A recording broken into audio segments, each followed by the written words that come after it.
Hi, it is November 5th, 2023, and Alexei is a guest in our studio again. Traditionally, to start with, we will thank the military forces of Ukraine for even providing us an opportunity to remain free and to be able to have this stream.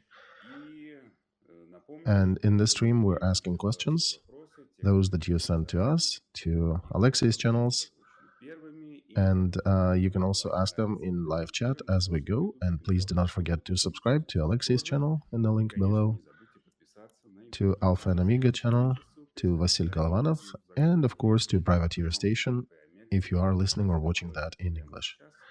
Before we start our stream, I want to say that I am not supportive of the idea that you voiced about negotiations with Russian Federation, and I cannot believe or trust any document signed by Vladimir Putin. All right, I hear you. Several theses that were voiced over in public sphere in regards to your recent statements, because we are in a sharp questions format, right? The first few are not questions, they're theses that I want you to comment or suggest you to comment or agree with them, depends, right? All right. Thesis number one. Arestovych is a technical candidate of Bankovaya Street who needs to lose in the first round. Well, what can I say? When you will see the lists of my party, you will understand that I'm whoever else, but not a technical candidate of current ruling party. Second statement. Alexei is spreading rumors that he is working with power and that he is controlled the position as if it is fake, it is not true. Alexei Arestovych is working for Russia. He is not going to return to Ukraine and will not take part in election campaign. And all his statements are just to rock the boat of Ukraine. All right. So I'm often being accused of being narcissistic. Have you ever seen a narcissistic person who worked for anybody besides himself? And after these statements, you think that I am working for Dugin of FSB? No. These two elements, they just don't coincide, they don't work together logically. I'm not even going to say that I hate Putin's regime, that I support Ukraine, that I fought against Putin's regime, that I donate my resources to support our military. And if you analyze what I'm saying about our leadership, not a single leadership group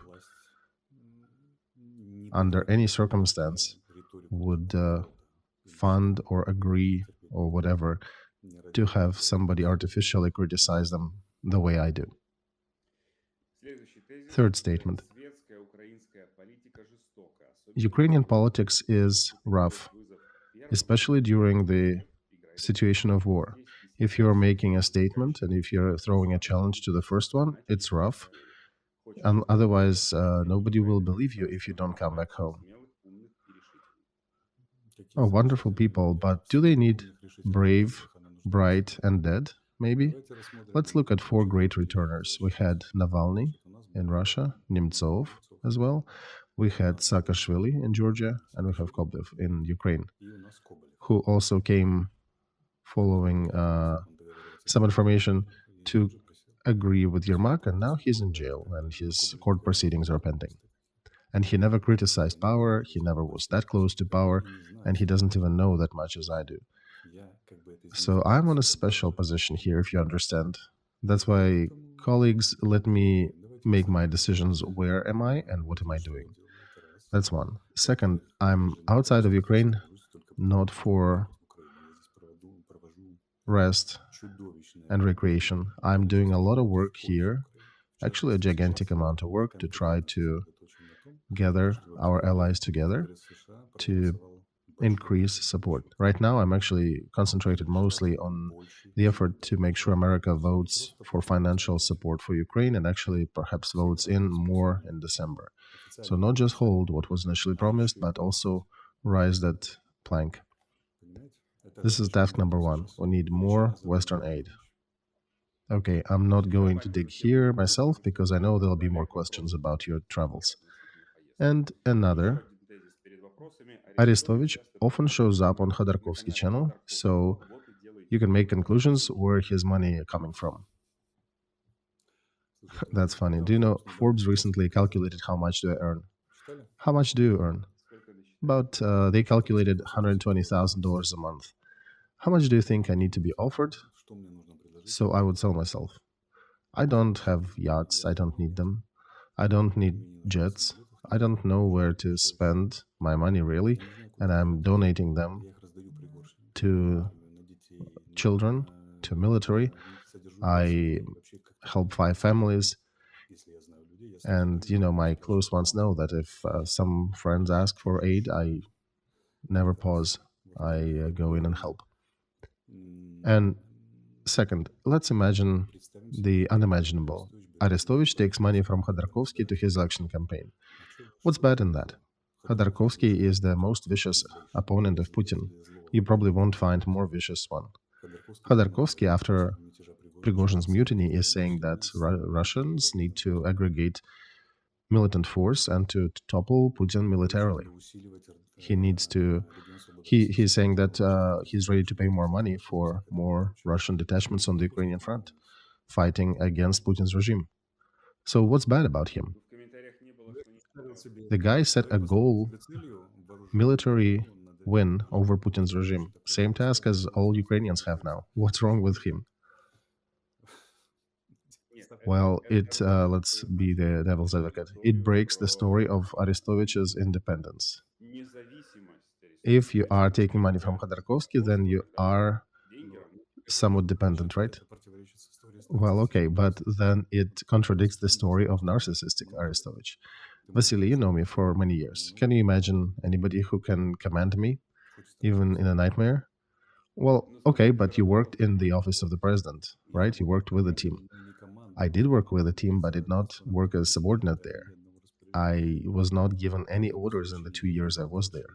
I was usually catching what's needed to be done even before they thought about it, or in parallel. I was not a cadre, not a staff member, and they could ask me, they could consult me, but they could not order me. And at the beginning of war, the events were unfolding so fast that nobody had time to give orders. So I was on my own. And I was achieving goals related to informing our society. So somebody needs to be really not aware of who I am when they think and ideate that I may take orders from somebody. Any order, actually, I just need to lift the veil here. Any order causes, especially the one that I don't agree with, causes a severe repulsion from me. And it was in my military case that unmanageable. So, okay, how did you work in the military? Well, I was taught early on, in my first year of training, one of my teachers taught me that your boss needs to see his death in your eyes, and that's what I was using. And every attempt who wanted to rule me just because of ruling, they had issues. So smart ones who understood who am I, who is in front of them, they always found ways to agree with me. They offered me, they negotiated with me, and they brainstormed with me, and they gave me freedom to act. You cannot command Arestovych. All Khodorkovskys of the world cannot command Arestovych. With all respect to Khodorkovsky. Friends, everybody who posts in comments that your questions are not too sharp, write more sharp questions. When you criticize, you need to suggest. Okay, next one. Will Alexei compete with Zaluzhny if Zaluzhny goes for presidential elections? Yes. Who is standing behind him? Who is promoting him? It's not a secret that he came to life as politician after a visit to the West. Which political interests of the West is he representing? No one's. I'm not in client partner relations with anybody, and the main thing, Americans are not requesting that condition. Despite our provincial, so to say, approach to these things. In American politics, you can find a lot of compatriots who having caught somewhere a US senator near the bathroom and taken a selfie, they printed 2 by 2 yards size picture, put in their office, and saying I'm representative of of the imperial Rome, and I have the power to solve things, and everybody listen to me. I know how to do it. You know, in my first visit to States, in my first 2 days, I met with 12 American senators. Have you seen any single photo, any single picture? No, I was not boasting that. I'm here for the working visit. I'm continuing with interesting meetings here, but it's all incognito for the large public because I'm concentrated on the work and results I need to deliver. And I deeply despise those who play as wannabes, especially on the high leadership level of Ukraine. And there are many of those like this. So, to answer this question, guys, you think about the others the way you know about yourself. I'm different. Not a single person, whoever is characterizing me, hasn't guessed my real motivation. I'm reading a lot of your comments, but you haven't seen the ones like I am. Haven't seen, there are not too many like me. And when you judge people on the other leaders that you've seen, for whom American Spy is the biggest achievement in their life, it's not that for me. Americans also will not command me. Nobody can command me except for my conscience. That's the only commander I listen to. Meeting with representatives of American establishment, whom are you meeting them as? I'm meeting them as Alexei Arestovych. I'm not calling upon myself. It's not so easy to wiggle in. I'm being invited. Do you see the difference? I have not asked to add me to any of the international political events. Again, because I am of a pretty high opinion of my capabilities, but I am being called and invited. I know some people cannot believe that such a scoundrel as I am is being invited anywhere, but trust me, I am, and they do.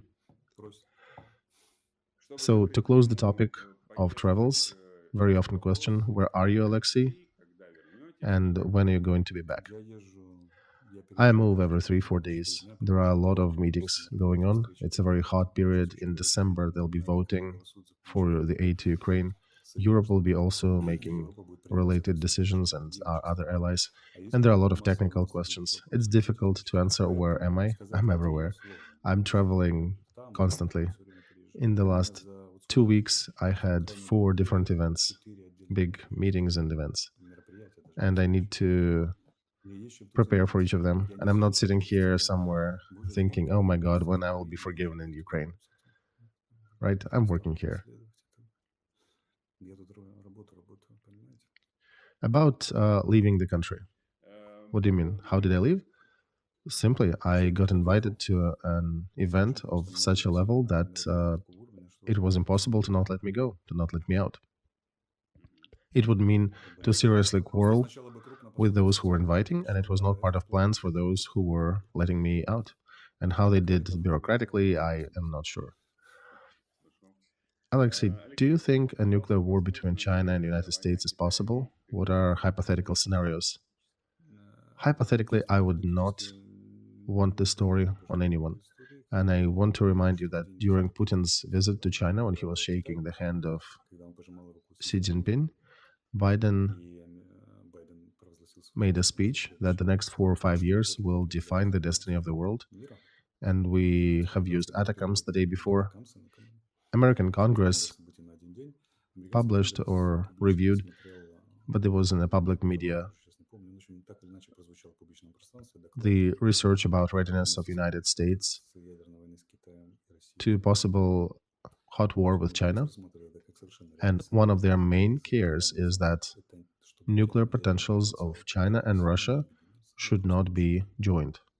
They have rough parity with Russia, about 6,500 warheads, and China is now intensifying their nuclear program. That's the information that appeared in the public sphere already. And if China gets at least to a couple thousand, they're planning to get it to 1,000 for now, but whereas one, there's probably 2.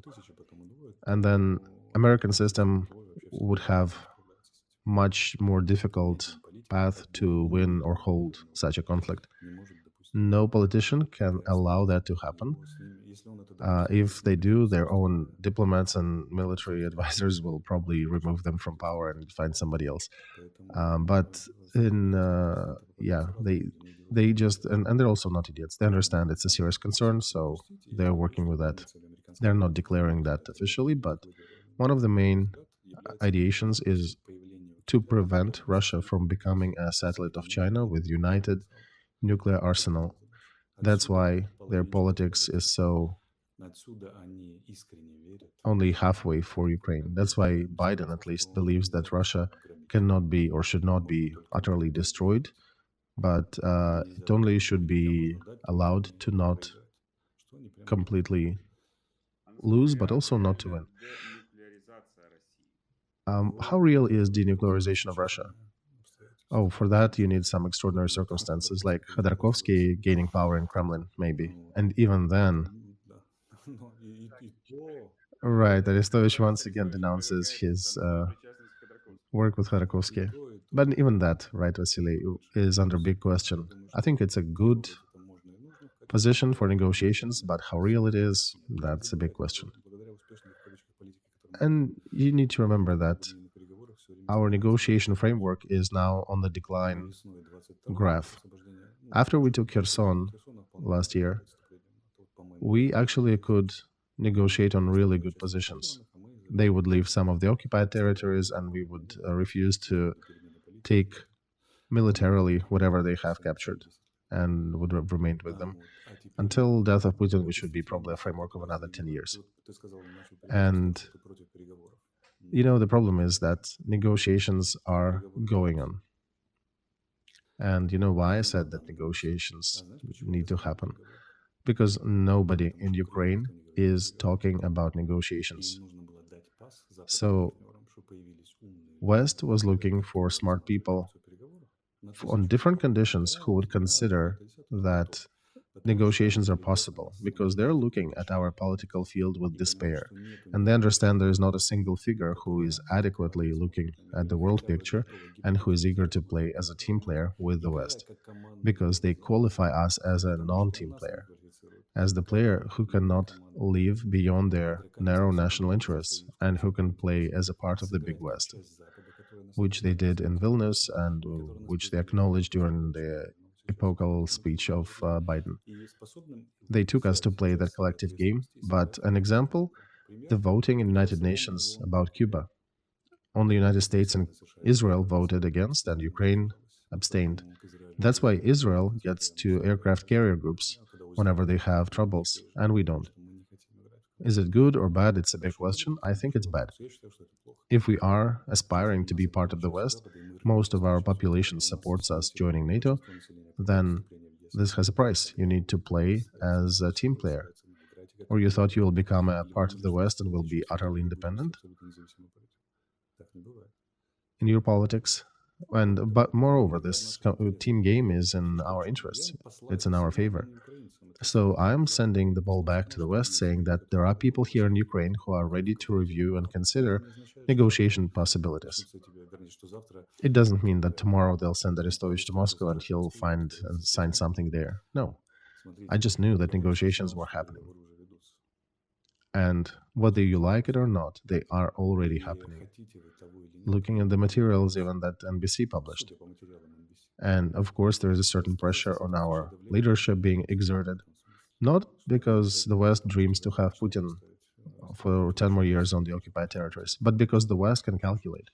And everything that Zaluzhny told in his article is also true.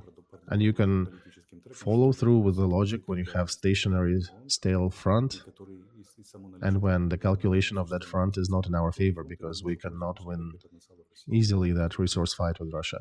Zaluzhny is not a politician. He cannot allow himself to make political statements. He outlined the problem and sent the ball to politicians. Please suggest something.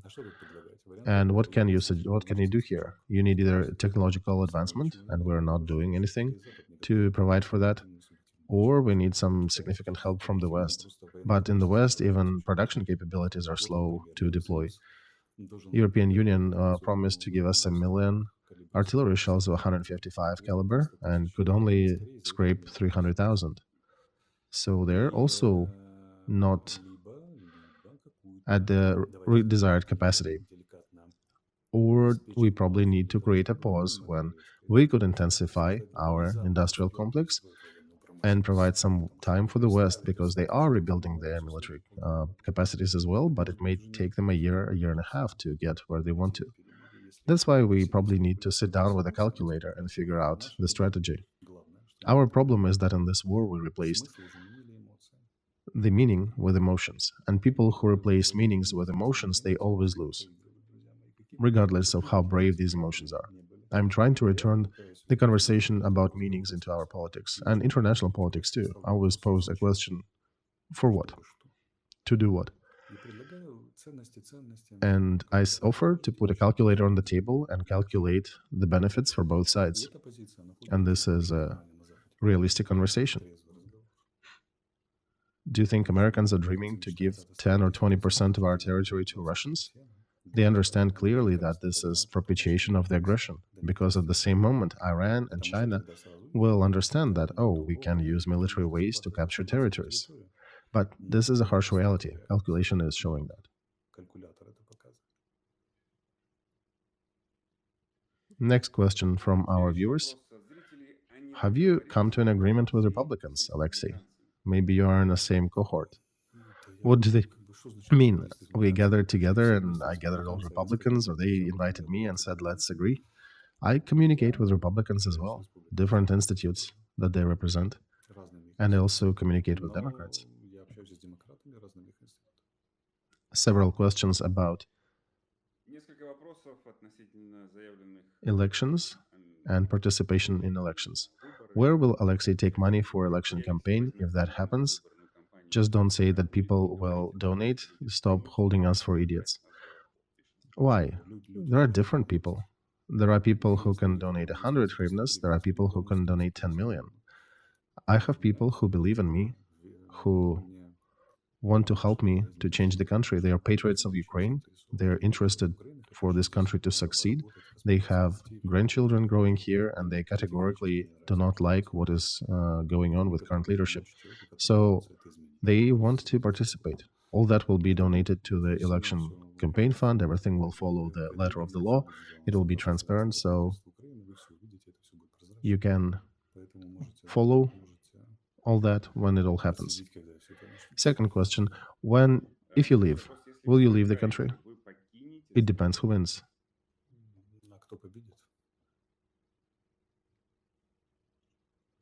And then again, what is it to lose? I think in a certain scenario, one can imagine how I lose presidential elections, right? But I cannot imagine a scenario where I don't become a congressman in our parliament. And there's a lot of work. Why do I then leave country if there's a lot of work in the Congress to do? So, why did you speak on 3 Russian-speaking channels and not on Ukrainian channels with your presidential campaign ideas? Well, Ukrainian channels just did not ask me for an interview. Russian-speaking channels did. Besides yours, Vasily, I don't have any Ukrainian channels that requested that. If they did, I would definitely talk to them too. I talk to everybody, but they're not asking. And here Alexei switches to perfect Ukrainian. And do you know why they're not asking? Because there is no true independent TV channels in Ukraine. Because they all represent different political parties and they represent their own agendas and they play their own scenarios. That's why there are no interviews of Arestovych on the Ukrainian media. I'm not the one who so principally talks only in Russian and doesn't give interviews in Ukrainian and ignores Ukrainian channels. No, it's not that. Oh, and I was thinking I have exclusive arrangements with you among Ukrainian channels. Yeah, you do. But besides you, Romanenko, and Feldman, nobody really is asking for interviews in the Ukrainian media. They have their own agendas.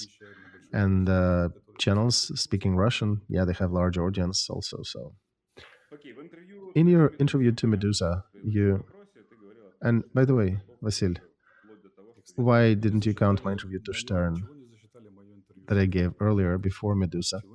It was not first.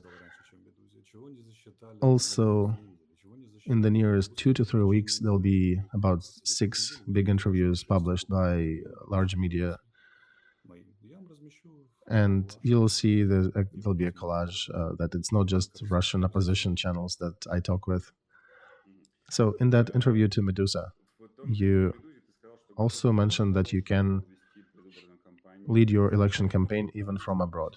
So, are concerns for your safety that serious?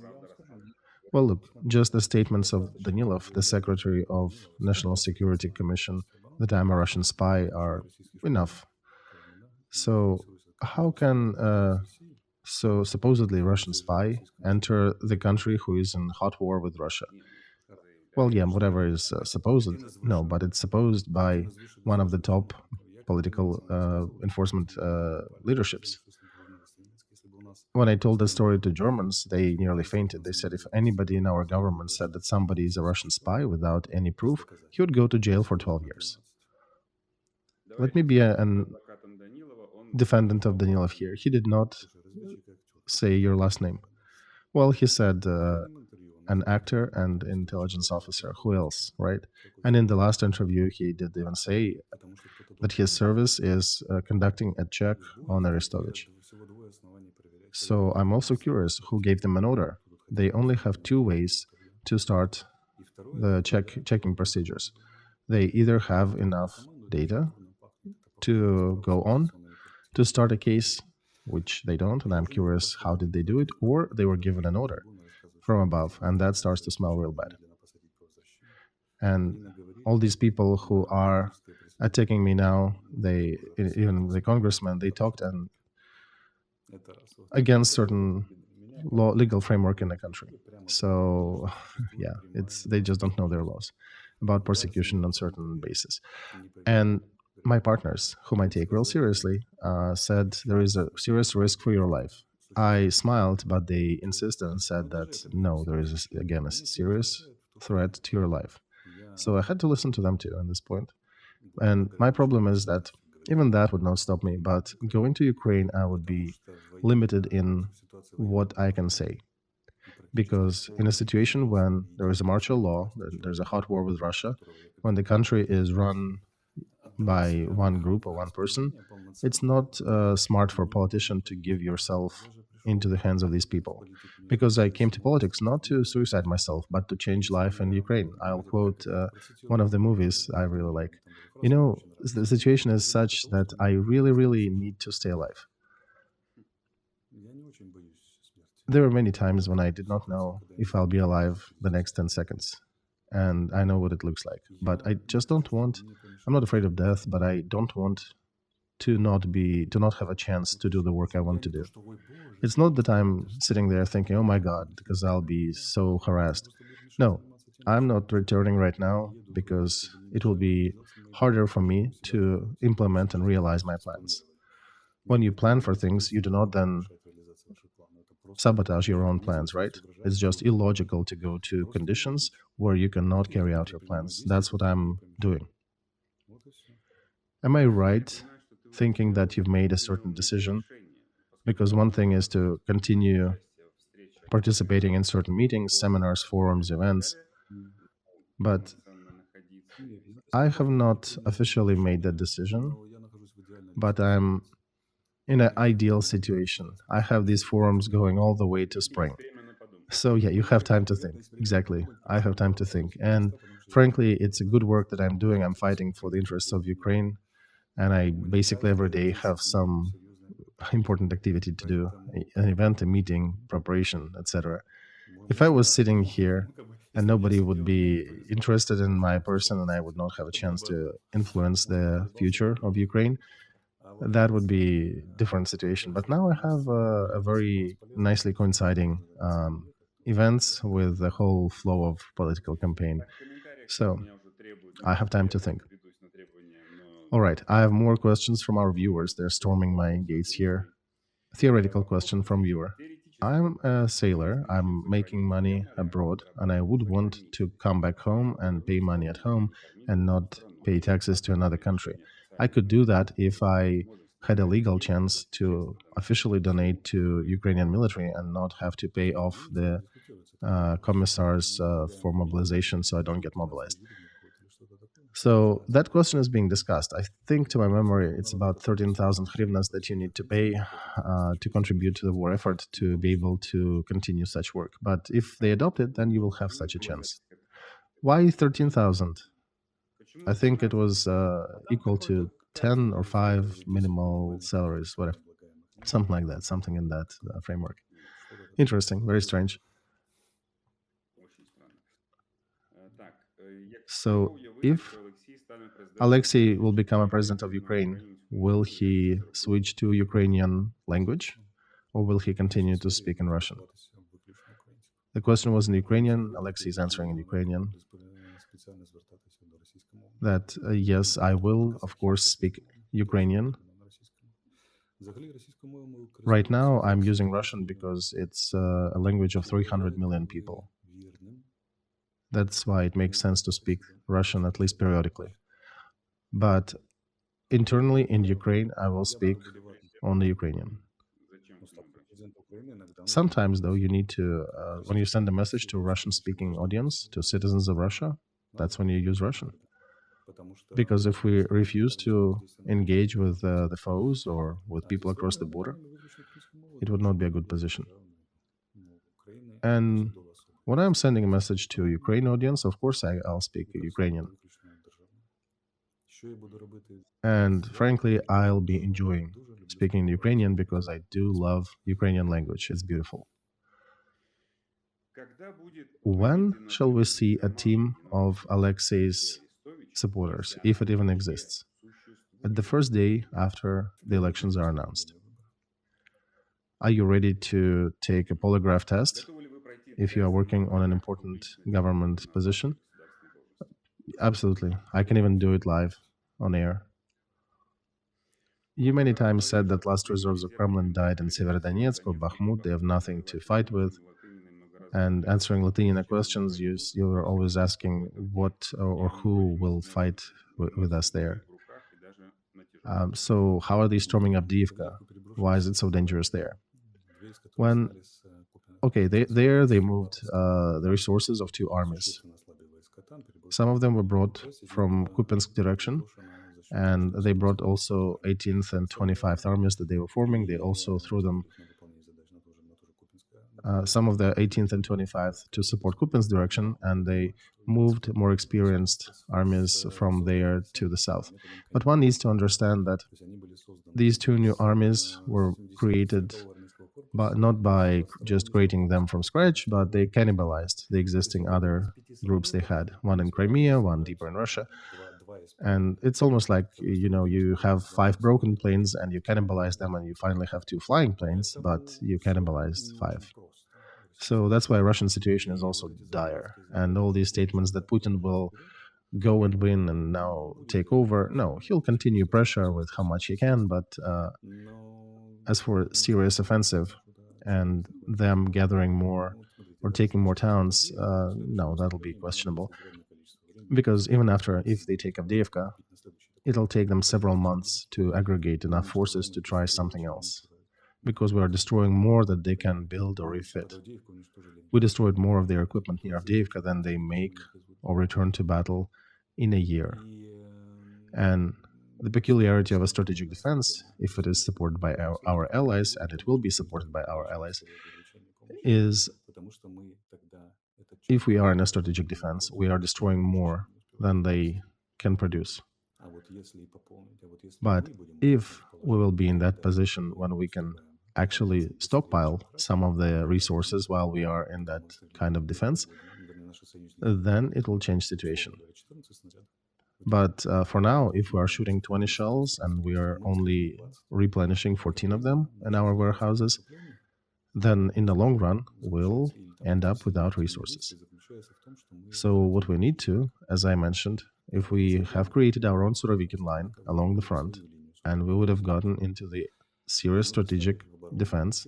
Active defense, it implies certain maneuvers and certain takings of different settlements along the front. But in general, we will be wasting less troops because troops sitting in the concrete fortifications, they die less under enemy fire than when they're just in the field in a hand-dug trenches. So when I'm saying truce, it's not truce for the reason of truce. It's truce to prevent tens of thousands of our military from being killed in senseless attacks that don't bring us much.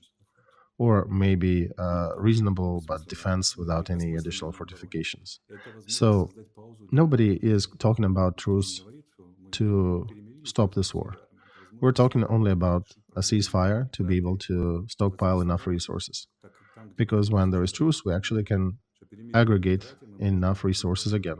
And if you do it right, if you intensify our production, if you give some time to the West, then even if Russia will start their weapons race, we get a chance to win over them in this race. Because however you look at it, Russia has sanctions against it. There are gray schemes that they use to resupply. They cannot do it in the open.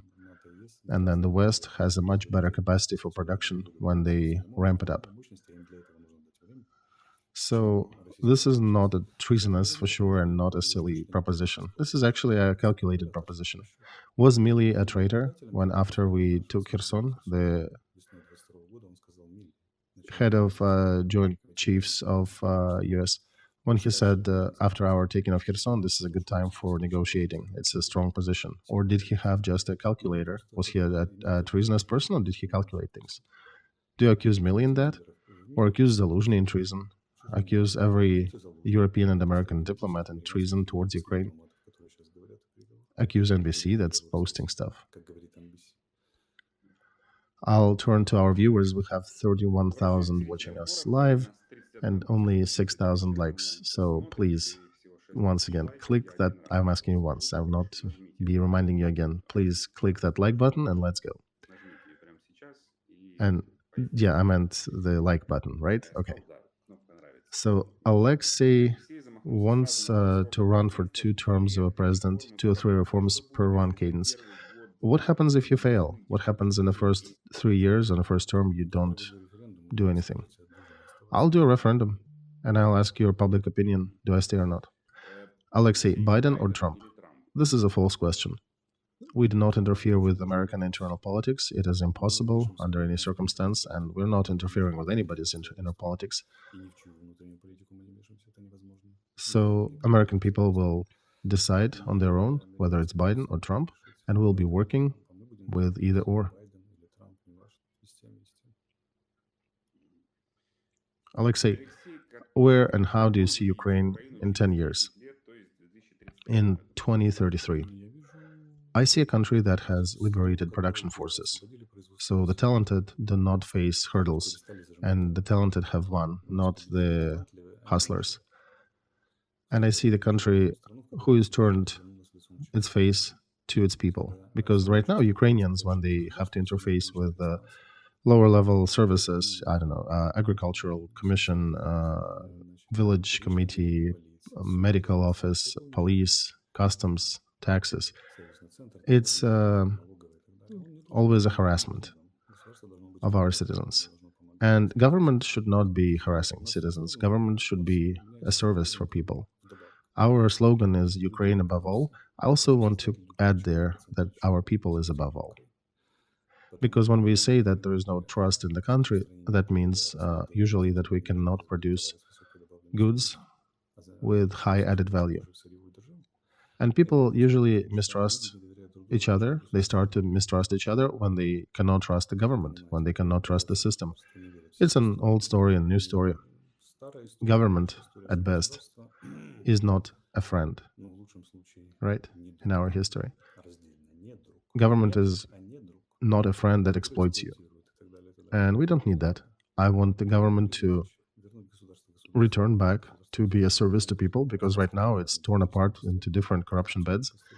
And I want to return it to the family of Ukrainian people, so that everybody would say, wow, that's a great country, we want to live there. It's a very complex task with a lot of problems to solve, but I did not come there to tackle easy tasks. I want to create a society where people believe each other, where they can trust each other, where they know that government is there to help and not to hinder. Because I sincerely believe that Ukrainian people is one of the most talented people in the world. And we have proved that many times. If we just do not hinder ourselves, we'll make such a jump that the whole world will be surprised. And if we find a way to even help our citizens, it'll be even higher results. I think 10 years from now, we'll have $1 trillion GDP. I'm actually being shy. I'm talking to specialists who prognosticated that it could be 1.5, but I'm being careful here saying a trillion. Another question from viewers. Were there closed social measurements about Arestovych's possibility of being a president or a leader of a party? Yeah, they're done regularly, but whom can you trust? Because all this social polling is also, I don't know if our viewers know, it's also political technology. Depending upon how you formulate a question, how you organize them, there are a lot of ways to manipulate the answers. And also, there are different polls about military times, and they do differ drastically from the polling of peace times. So, yeah, people, I'm like a tank. You can destroy me, but you cannot stop me. So you'll see that when time comes, everything with polling will be all right. Next question from viewers. Do you like your followers? And if yes, then why do you attack us so often? I do like my followers, and I like the ones who don't follow too, because they pose the sharp questions. Thing is, if I would not care, I would not be criticizing. I do not criticize just to do that. I've made several uneasy choices. Two of them were very uneasy. First one was at the beginning, for us to survive. As a nation, I was creating an assurity of an easy and fast win. And now when I clearly see, as a military specialist, and having calculated and having seen what happened in Vilnius and in July and in Washington in September, I understand that there will not be a bright, quick victory. As Zaluzhny said, do not expect bright and fantastic breakthroughs. So my task is different now. To survive now, we need to get rid of the illusions of an easy and quick win and retune ourselves to a long and a difficult win. And I'm refitting, I'm working with the same minds, the same heads that I worked with on the first one. This surgery is a very painful one. It takes a lot of effort. Many people are absolutely not happy, and they're paying me back with an absolutely black coin, dark criticism. But I know that, and trust me, I'm a bit smarter than I look. And I took this responsibility knowingly, and I took it on my shoulders first time, and I'm took it again, because I understand that if we do not come to reality, we will not survive. And this is not me saying, this is the calculator saying. What do you connect with that material that was published by Zaluzhny, or the interview and the article? This is called Cold Shower by many publications in Ukraine, which is more sobering material.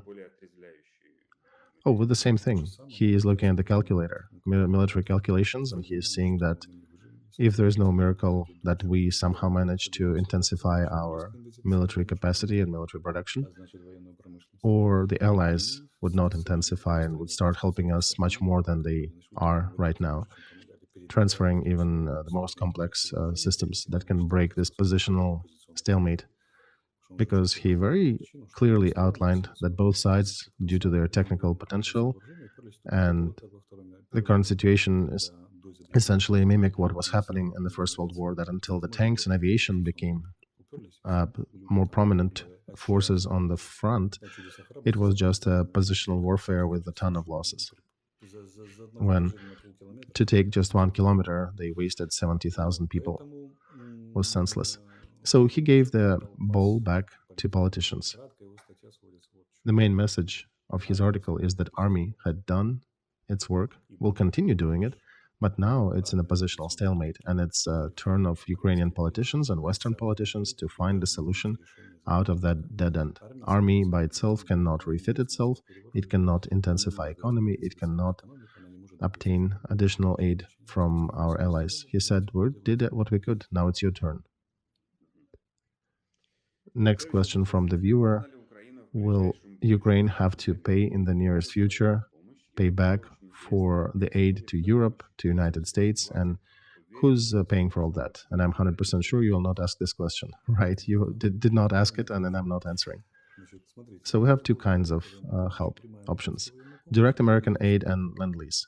And many people are wrong about Lend-Lease. They have different opinion, wrong opinion about it, because they think it's warehouses with tanks and jets and artillery systems. No, Lend-Lease is just a bureaucratic form that makes it easier for America to transfer equipment to other countries under condition that we exploit that and then return back after the war is done. Usually it's not carried out this way, and it's just left with the country that is being supplied to.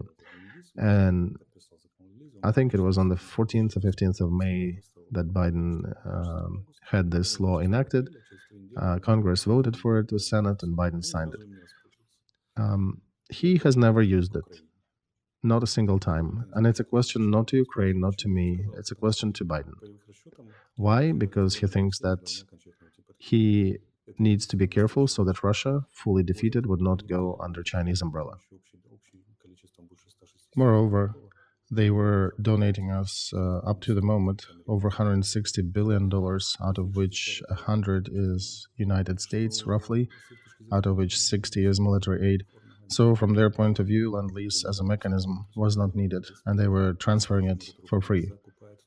There are armaments that Ukraine is purchasing, including for the money that we get as donations, but a lot of aid is being transferred to us just as a gift, just as a donation. That's what Zaluzhny is highlighting in his article very precisely, that we need to first thank our partners because they did not have to donate anything to us, and they did. But if you sit down with a calculator, it's not enough and not timely. Because after Kherson, it took 9 months for them to give us enough aid so we could do counteroffensive, and in 9 months, Russians managed to create those Surovikin lines.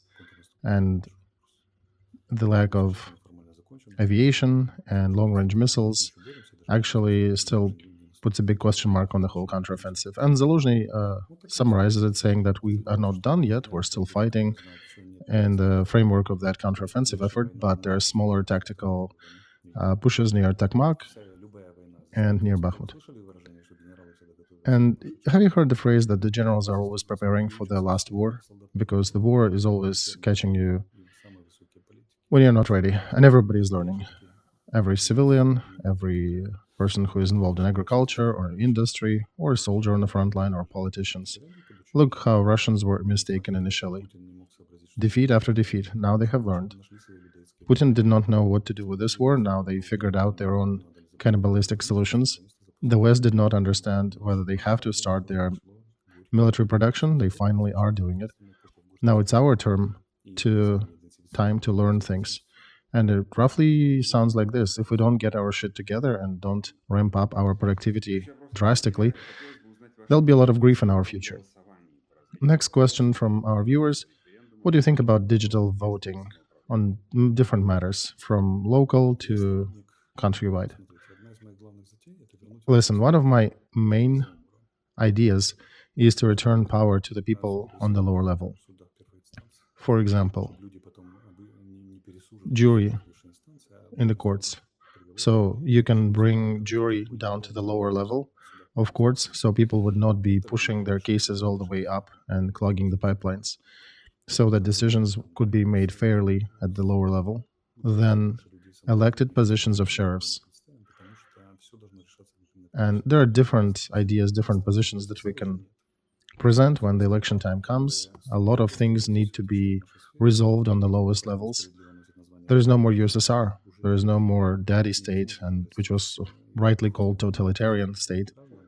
And you cannot grow a responsible citizen out of infantile ones until you start giving them responsibilities. Yes, they'll be making errors, but they'll get there. As Kant said, it took Brits 800 years from the first Magna Carta to the first parliament. But if you never start, you never get there.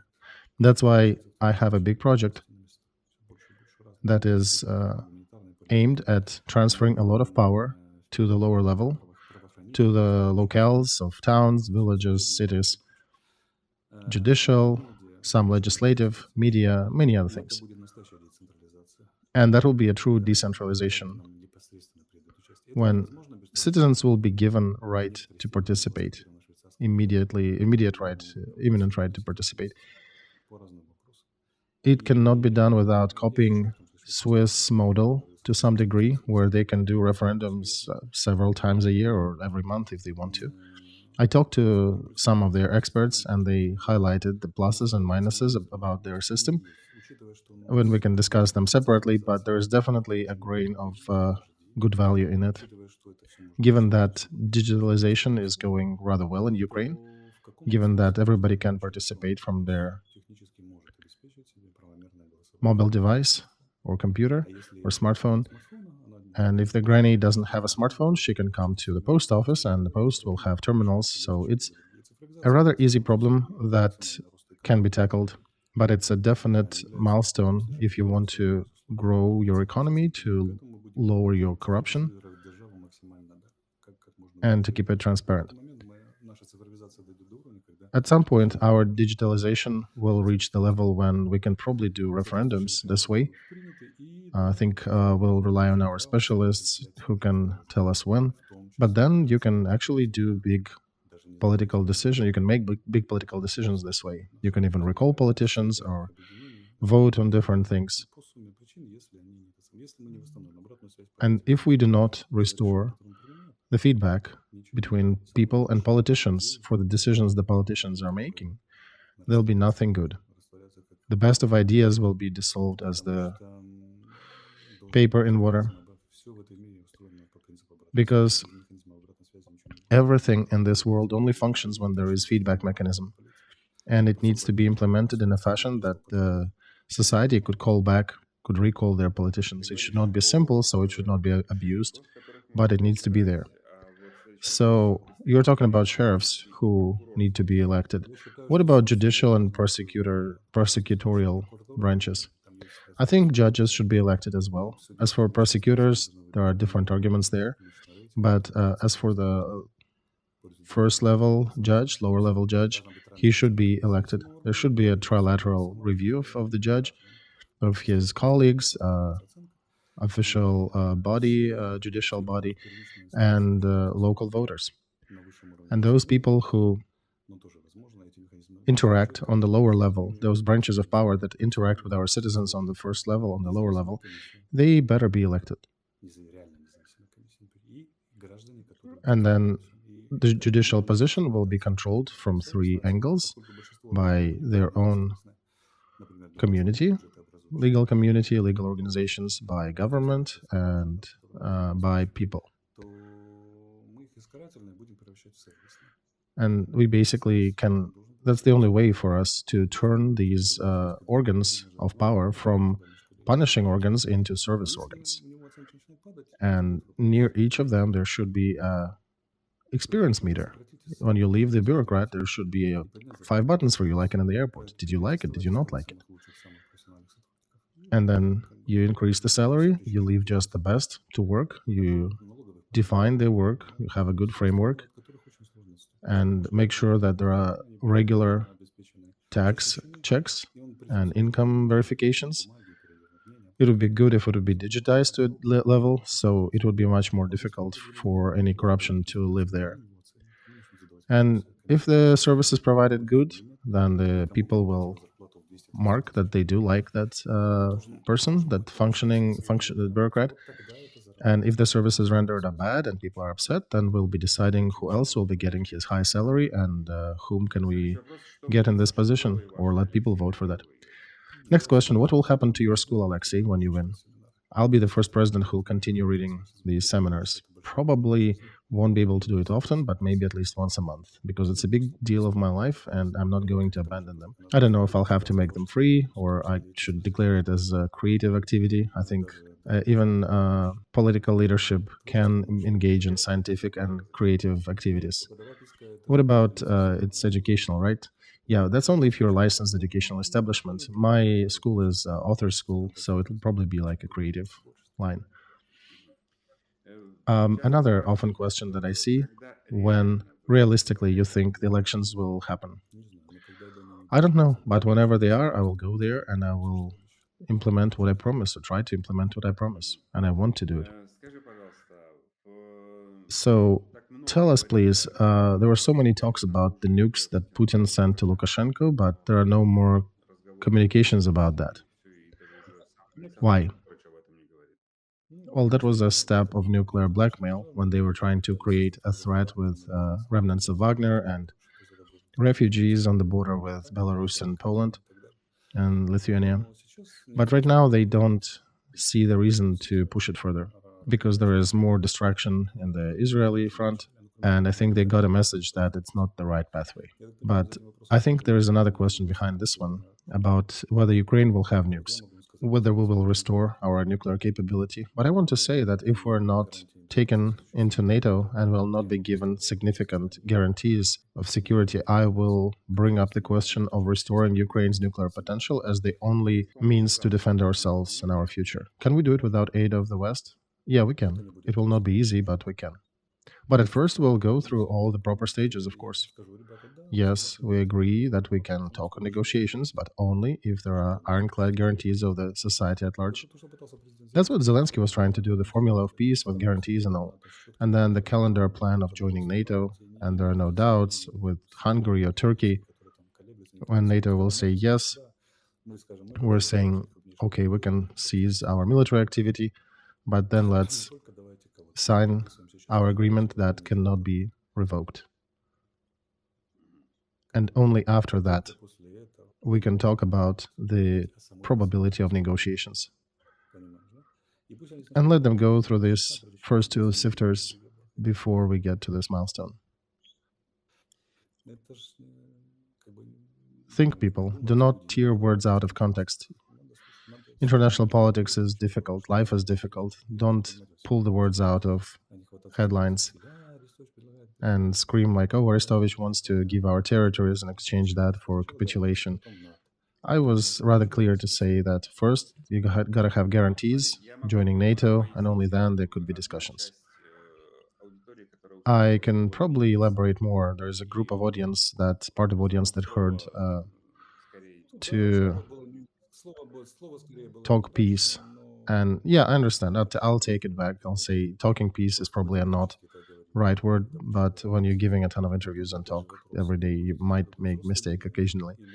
But are we grown-ups here who understand the message, or are we kids who are fighting for every word? But the topic is sharp, Alexei. Of course, topics are sharp here, but still, it doesn't deserve all that overreaction. So, I don't know. I expect my viewers to be grown-up adults, and even if they hear a sharp or maybe misplaced word, they will not faint, and they can read it in the logic and in the context of what is being said. All right, for today, I think we'll put ellipsis here. And if you insist, dear viewers, that the questions were not sharp enough, I'll say once again, post sharp questions, and we will give them to Alexei. And I'll be poking him with the rapier of your questions. Alexei, were there any sharp questions today? Yeah, they were. And you actually, I think, picked really good ones from a collective viewer. A question about funding, about whom did I sell myself to. We answered them and honestly, and continued answering others. And once again, I want to remind our viewers of a very important thing. I'm ready to take polygraph test live. You can ask about Dugin, about Russian spies and all these pro-Russian parties. You can ask me live and see my reaction. I'll see who else of politicians will be eager to take that. Oh, you want an opponent in this? No, not for an opponent. I think it's a professional who'll be asking questions with the polygraph. You can just give questions as a list. Oh, sorry, I misunderstood you, Alexei. I thought you wanted somebody else to. I don't really care about anybody else. I am interested in my position and the people I'm talking to. Who else will either take or not, it doesn't really matter. And I actually am sure that nobody else will even dare to. All right, friends. This is a good format, I think, right? And yeah, you you can have your own polygraph now just by looking into my eyes and listening to my tone of voice. But when there'll be election campaign, we can bring a real one here. So thank you, Alexei. For today, our polygraph ceases its function. Till we see you again in a week. Dear viewers, thank you very much. Thank you for questions. Those who wrote glory to Ukraine, glory to heroes. Once again, thank you for questions. Side note from Privateer Station, also post your questions under that stream. Everything that you really want to hear an answer to. We'll get these questions to Vasily and to Alexei, and you'll hear the answers to them in the stream. And of course, I have not voiced tons and rail cards of good messages here. And also, I was not voicing the waves of hate. It doesn't matter. But if it is a real question, these ones get asked. And we welcome sharp questions for which it'll be interesting. Which will be interesting for us to listen to, and Alexei will be interesting to answer, and perhaps even find an answer to the question that he has not asked yet. So it might be interesting for all of us.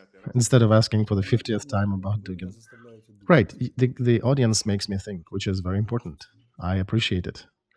Not just to drop slogans, but to actually think. And this is right. Power needs to think. People need to be asking questions to force the power and leadership to think about the answers.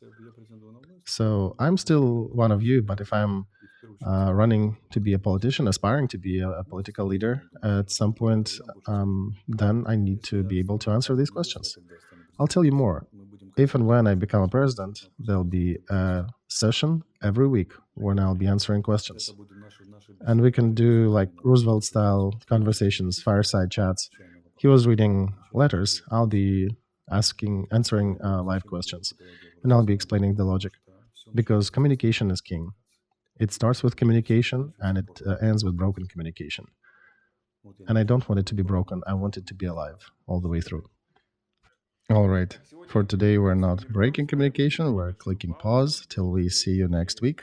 Dear viewers, take care of yourself and your close ones. Ukraine will win till we meet again. Thank you, Alexei.